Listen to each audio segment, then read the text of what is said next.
Sure is nice hearing the dream not doing Chalice Dungeon's Fists of Gratia only. Yep, nothing could ruin this perfect day. Oh, hi, Doom. Oh no. I heard Fist of Gratia, and yet I see you sitting here doing nothing. Is that how you show your gratitude? JK, you already made that joke. Silence! For your defiance, I shall curse you. O spirits of inconvenience and mild peril, smite this insolent fool to have only 1 health point. And 1 stamina as well for good measure. I hate it here. Alright, this won't be so bad, right? I mean, it's just a no-hit run that's a little extra cautious. Yeah, exactly, no problem. Okay, just gotta put 1 foot in front of the other. Well, that's one way to get to the Hunter's Dream, I guess. Okay, so weapon choice. I didn't really know what to do. Considering I can only attack 1 swing at a time, the axe might be good, but counterpoint, Saw Cleaver. The Hunter Pistol is my sidearm of choice in any playthrough, and outside of 1 possible boss, I think it's better than the Blunderbuss. Okay, Mr. Wolf, I'm gonna show you what I'm made of. Not exactly what I meant by that, but technically I was correct. I have a sneaking feeling that the majority of this run is going to just be making it to a door and then opening it, dying, and then repeating that until said door is the boss door. Fun fact, even at 1 HP, I'm still able to make blood bullets. Keep that in mind, I'll bring it up again later. For now, I make my way rather slowly through Yharnam, grabbing some bloodstone shards. I use this drop to get the shortcut open to my first lantern, then I immediately forget I can only attack once and hug my enemies to death. My death, that is. I learned that I can lure the werewolves down the stairs and it only takes 2 Molotovs to take them out, and with a little luck, 1 can hit both of them. Not exactly a good farm, but I guess it'll do. I head back to the Hunter's Dream to stock up on more Hennessy-flavored firebombs, then thought I would see what the Cleric Beast would be like. What the fuck is that? Yeah, so some enemies have hitbox on their legs when they move. Normally, it's just kind of annoying, taking some small chip damage, disrupt your flow, whatever. Here, it's actually just instant death, making any boss with these hitboxes way more obnoxious to fight when I already can't do more than 1 action at a time. Yeah, I'm thinking I'll leave Cleric for a second, so I level up my Saw Cleaver once, then get rid of my useless blood vials in favor of more Molotovs. Now that is one hot dog. I then say hello to Irene for the Bold Hunter's Marks, also the emote that I love and never use, then very carefully drop onto this, thing. Then, with some more careful maneuvering, make my way up to Gascoigne's daughter. She gave me the music box, which is absolutely going to get abused. Speaking of things that can be abused, I learned a special little quirk of having 1 health. I can infinitely make blood bullets. I'm not going to use this though, as at that point it's not about 1 HP and stamina, it's about bullets and I've already done a gun run.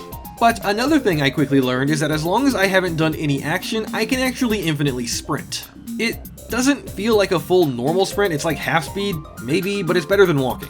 The problem, of course, is that the moment I do literally anything else or release the sprint button, the ability is gone until I reload. So it's mostly just for avoiding enemies trying to get to the bosses. Speaking of, I think it's finally time for Gascoigne. So the biggest threat here is his gun. Are you surprised? It can do big damage if you're close to him, but it's usually just an annoyance, but yeah, not this time. Thankfully, there is a way to skip past his blaster happy phase, and that is through the realization that he's never going to see his daughter again. Wow, I am the bad guy. When using the music box, he will temporarily be stunned, allowing me just enough time to get behind him and land a backstab. Then when he goes to get up, I throw a Molotov at him. I used the tree near the fog gate to make sure he didn't shoot at me or get too close with his axe. Occasionally, I would also shoot him for a little extra damage, but after using the music box for a 3rd time, he transforms and I attempt to get a backstab, which is possible, but in this case, I missed. Fortunately, he didn't punish me, and a few seconds later, I was able to get a riposte off. Then, as he was getting up, I risked it by throwing 1 more Molotov and he went down. It only took 19 tries. I sure hope that's not indicative of the rest of the run. Fortunately, I had a plan, and that plan was to abuse a semi-known fact. That is that skill directly affects your visceral damage, meaning if I leveled up my skill and a boss could be parried, I would actually be able to deal a decent amount of damage. So I take the echoes Gascoigne gave me and pump skill a bit. Why can't I sprint at full speed? Leveling up skill, reset my health and stamina. Oh no, that means I'm locked into 1 HP, 1 stamina, and at blood level 4. Yeah, no, that's this isn't gonna happen. Okay, so I had already resigned to thinking that this run wouldn't happen. I mean, at a technical level, sure, it's possible, but do I really want to sit there bashing my head into a wall repeatedly when all that the wall has to do is flick dust in my direction to kill me? I mean, I'm not press continue after all. Oh, ain't that a coincidence? No, it actually really was though. By sheer dumb happenstance, we both had the idea to do this run at the same time. I mean, his has enough restrictions to make me think that using a full-length fire hydrant as a catheter would be more enjoyable, but at its core, we both had the idea for 1 HP and stamina and started working on them independently. I guess it's like the Soulsborne equivalent of an infinite number of monkeys with typewriters. At the time of writing this, I have not seen any of his run, I just know that it's done, so I hope we at least have some differences in strategy. Also, give his videos some love, he works real hard to do extremely difficult challenges that make a lot of us other runners ask if he's okay. Anyway, back to my problem at hand. I had hoped that death would reset my health and stamina, but it didn't, so I had to reload a save, which means I had to kill Gascoigne again. It only took me 2 tries this time, and of course the first thing I did after he was dead was back up the save. But now I had a decision to make. I joke about this in every Bloodborne run, you know, do I want to fight BSB or farm a bit for the emblem to open the gate? The joke of course being that in either instance, one is clearly easier, just more boring. This time however, not only would I need to farm, but I would also need to kill the cleric beast, who I remind you has the ability to end my whole life just by the clap of his ass. So now it actually is a problem I have to think about. Regardless, I did want to head to Old Yharnam, if only for the upgrade stones and other consumables there. The first step was getting the bad ending of Old Yeller. It took a couple tries, but eventually I managed to slip by and make it down the stairs. I quickly do some inventory stuff and upgrade my weapon again, then figured Cleric Beast might or might not be easier, but he's definitely closer. Who the fuck? You can summon Alfred for this boss? Well, I learned something new. I gave him a couple tries and the strategy was forming, but I just didn't think I was going to get it off the ground. So I gave up for now, thinking that I hadn't even tried BSB yet, maybe she'd be easier, but also if I could win that fight, I could upgrade my weapon more to make this one easier. As such, I went back to the Dream to upgrade my drip and headed into ye olde Beastland. Ah, okay, it's gonna be like that. Why did I even try to go up there? I'm not fighting Jura. On the 4th attempt, I did manage to make it through and just barely made it up the ladder to open the shortcut, which should hopefully make my life way easier. I mean, I died right after I went back down, but now I won't have the conga line of ravenous beastmen following me ready to turn my anus inside out. Something unexpected happened on my next attempt though. See, I dodged just as I was going to get into the shortcut room, which means I had no stamina, so I fell off the top of the ladder.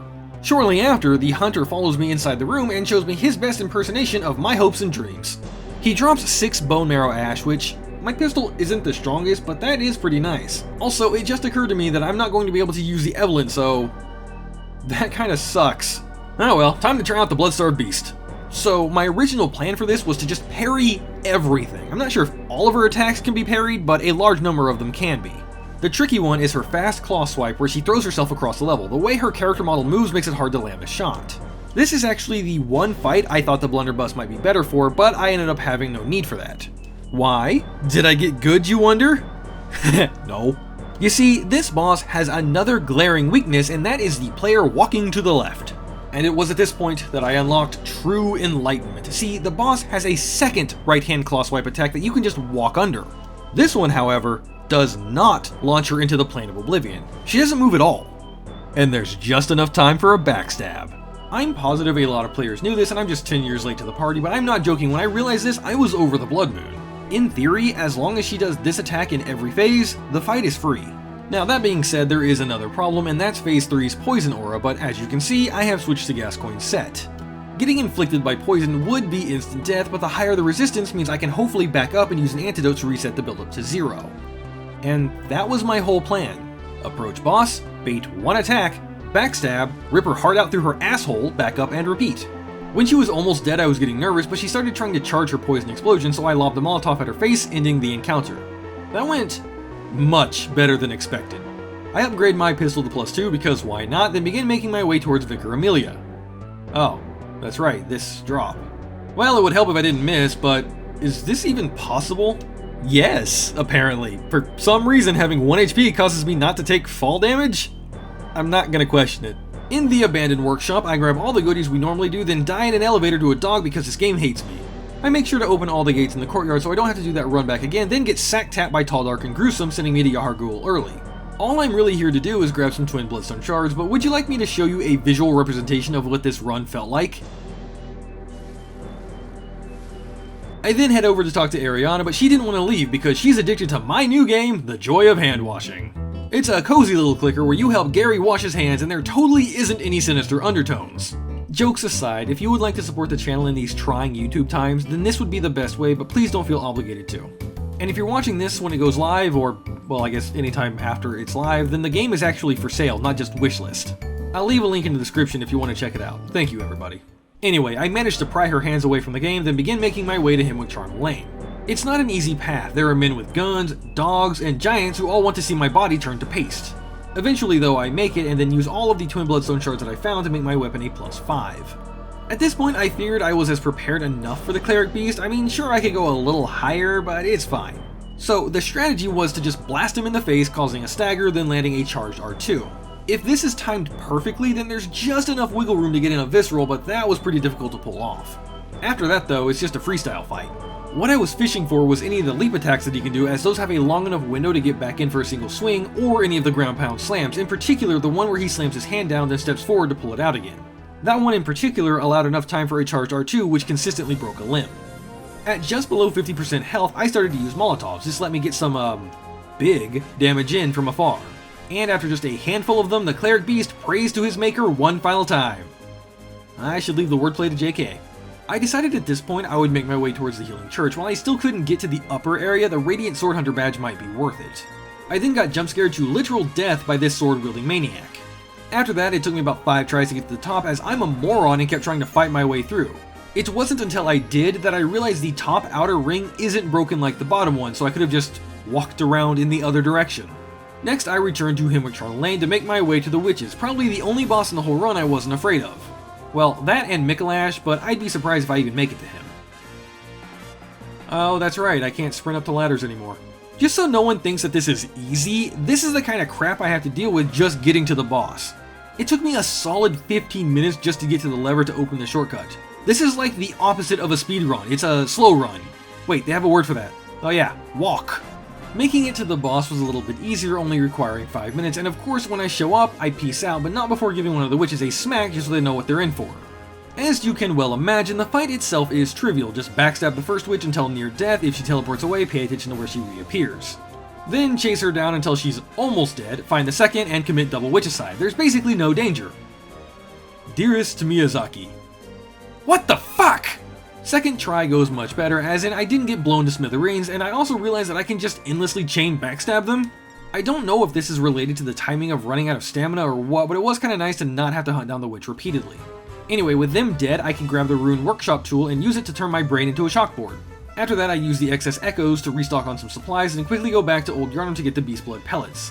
I don't honestly know if these will be a huge help considering I can't chain transform attacks, but it will increase my damage at least a little bit.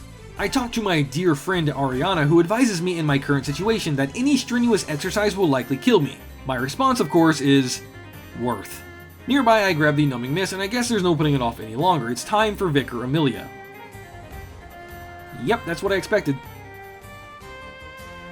Life is pain. One thing I did learn in my however many attempts is that apparently I can do a single transformed attack. I don't know how. I mean, clearly my first swing takes my stamina to 0, but it happens? I'm only able to do it if I hit R1 with my pinky and then mash L1 with my index and middle finger. Which of course means I would have to have my hand removed from half the controller, so it doesn't really seem useful. Okay, so the strategy for this fight was a combination of luck and item management. I made my save state just before the cutscene, so I was able to abuse the whole her turning around, giving me just enough time to run up and get a charge R2 off on her right arm. After that, I backed off and began pumping her full of bone marrow ash infused lead. I managed to shoot her arm off, which wasn't my intention, but it was fine. What I wanted was for her to jump at me because with good spacing, an R1 can clip her head, usually breaking it in a single hit. If that landed, I would immediately try to go for her left leg. 3 R1s is enough to snap it, but it's a toss-up if she will do something that can hit me or not. In this case, I pulled it off, meaning she went down, then I attacked her left arm to break it and get one extra hit in afterwards. At this point, I had done a sufficient amount of damage to her, so I backed off and resumed my distance DPS. The plan was to have her jump at me and land a single melee attack and then back off. When I ran out of Bone Marrow Ash, I would just switch to Molotovs. They did nearly nothing for damage, but every little bit helps.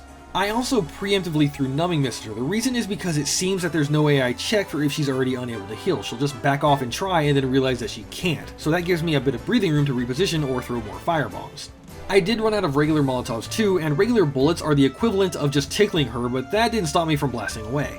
Then she jumped at me, but with one final swing of my Saw Cleaver, the fight is over. At this point, I was pretty happy with the run. Amelia was the boss I figured would wall me just because a lot of her attacks reach around her, and even the ones that don't, there is a consistent threat of being stepped on, which in this economy, I can't afford. But, for now, the show must go on, so speaking of inflation, I touch the skull that sends Yarnum into an economic depression and make my way towards the Forbidden Woods.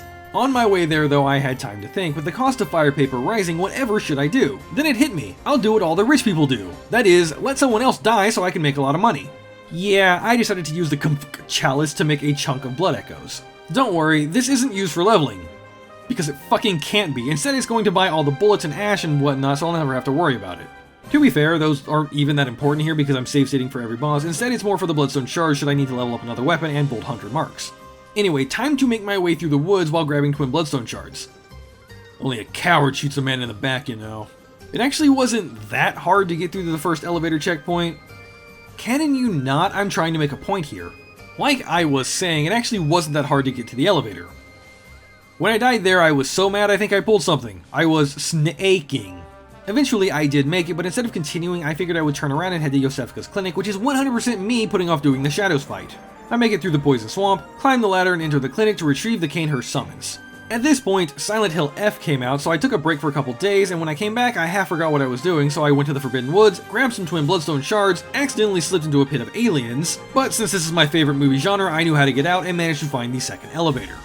I actually never used this shortcut in favor of just running from the first, but I figured I might as well. Now, I could have went and upgraded my weapon a bit more by using the DLC and Canehurst blood chunks, but I figured why not at least try the shadows. It was a mistake. I gave them 3 attempts before I realized that it just wasn't going to end well for me. So I backtracked and grabbed the tonsil stone in case I needed more twin shards. Spoiler, I will, then I headed to Canehurst. I grabbed 3 of the 4 chunks and made my cleaver a +7, then my pistol a +6, and prepared myself for the fucking that was about to happen. So, shadows. How do I do a trio fight with 1 HP and 1 stamina while at the lowest level the game allows? Painfully, that's how. This encounter took 2.5 hours, and remember, after each death I would immediately reload, which takes about a minute in total, so that's just continuous fighting. Normally, my plan for them is to take out the Pyromancer, then the Katana guy, then AI loop the third one. I tried doing that, but not being able to make any mistakes really screwed me over.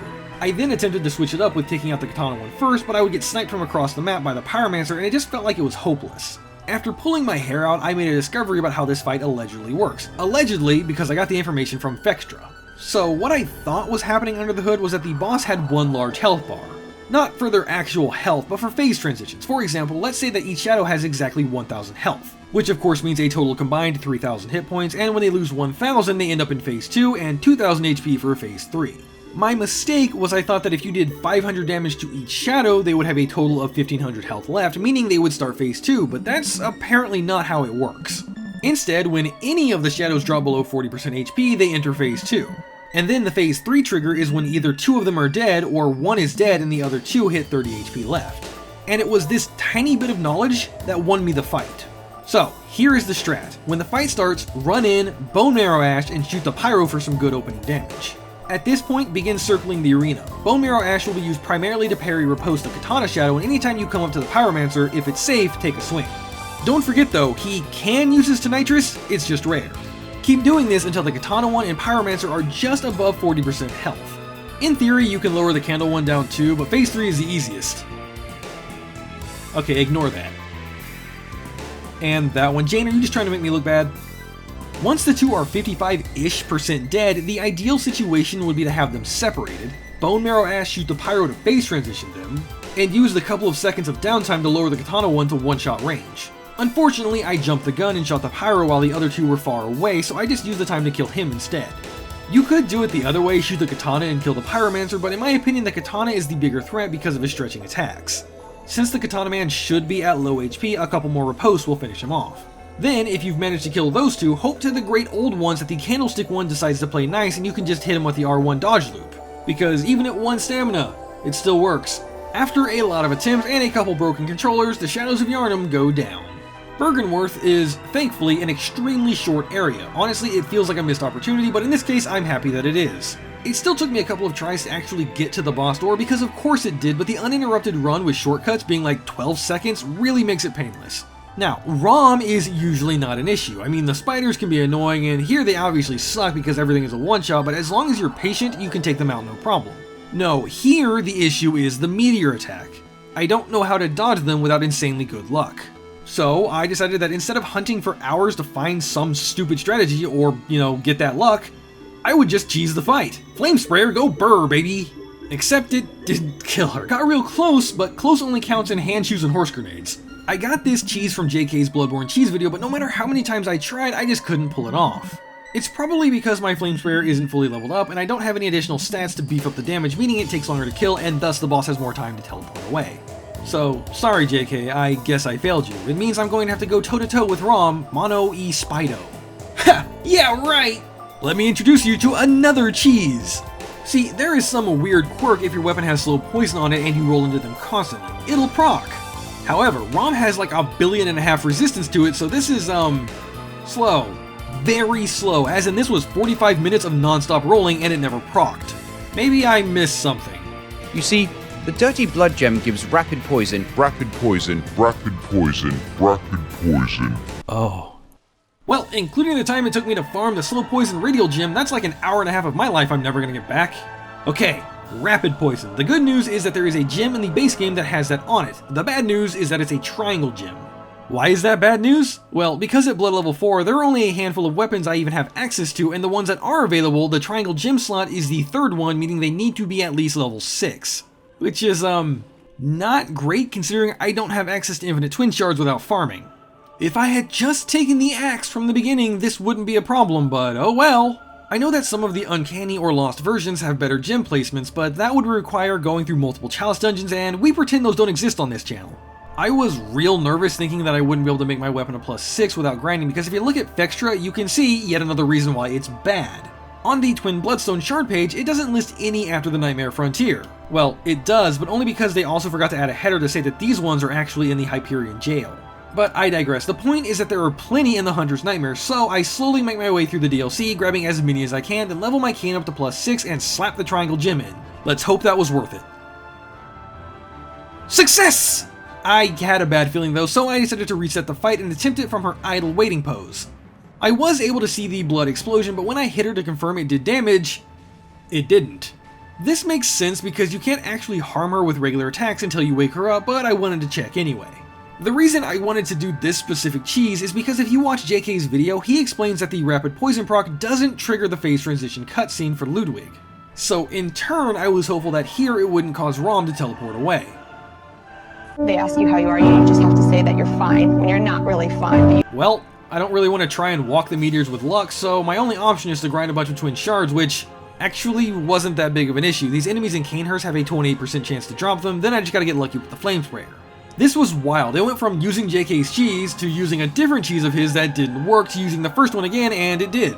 So if you could all do me a huge favor and go comment on his latest video, you should do the Chalice Dungeons Fist of Gradia only, I would appreciate it very much. I died a lot to the random spiders, but eventually I got a run where everything fell into place, and by that I mean I held L2 and Rom decided to teleport just a second too late, sending her to the Shadow Realm. Anyway, moving on, there isn't a lot to do in Yahar Ghul, so I want to talk about something else. Originally, I had thought to never do any cheese at all for this run because the idea was to test my skill and mental sanity against the bosses. Now, as you just saw, I completely threw that out the window for Rom, but I also skipped the Shadows and Amelia AI freeze for obvious reasons. I mentioned that because, well, one, I had always intended to cheese Mikolash because fuck that guy, but also the One Reborn. Like, can I even manage to win that fight?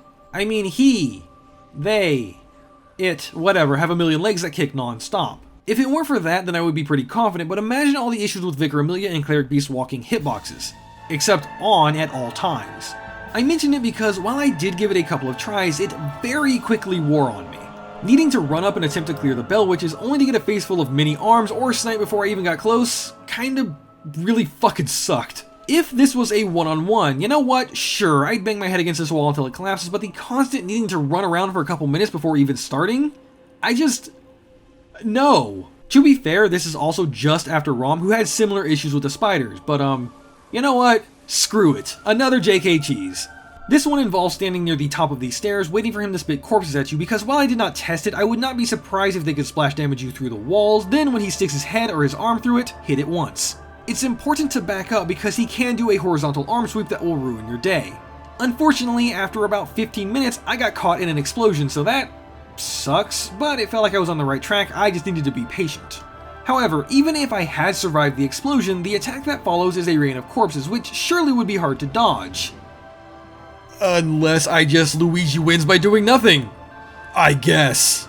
Yeah, so for whatever reason, standing perfectly still on these stairs causes the attack to miss. I don't know if it's like Nito's sword stab in Dark Souls 1 where you can block to cause it to miss with certain weapons or what, but I didn't complain.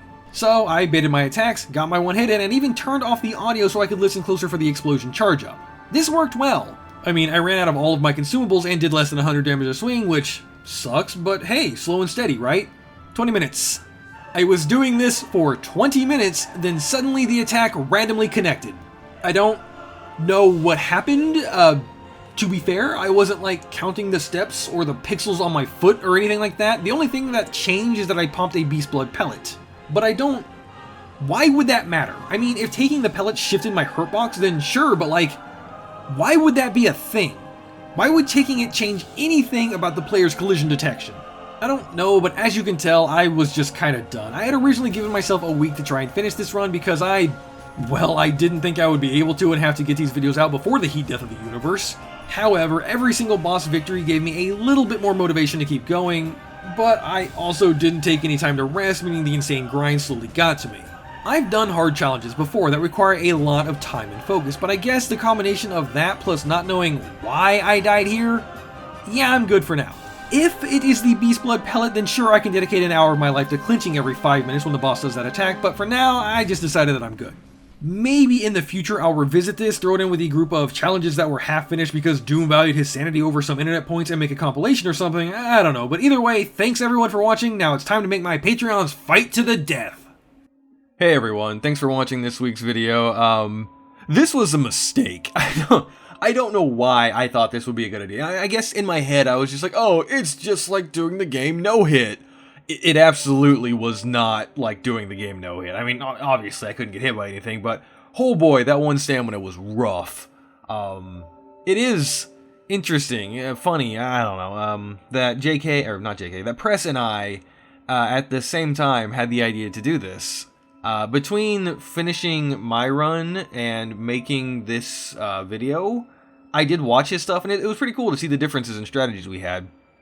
But, yeah, it was crazy that we ended up having the same thing. I might do this again. No, sorry, will not do this again. I might try to finish this in the future, but for now, I'm good. And, oh, look, we have our Grand Champion of the Week, Revirus. Probably pronounced that right. Congratulations on being this week's Grand Champion.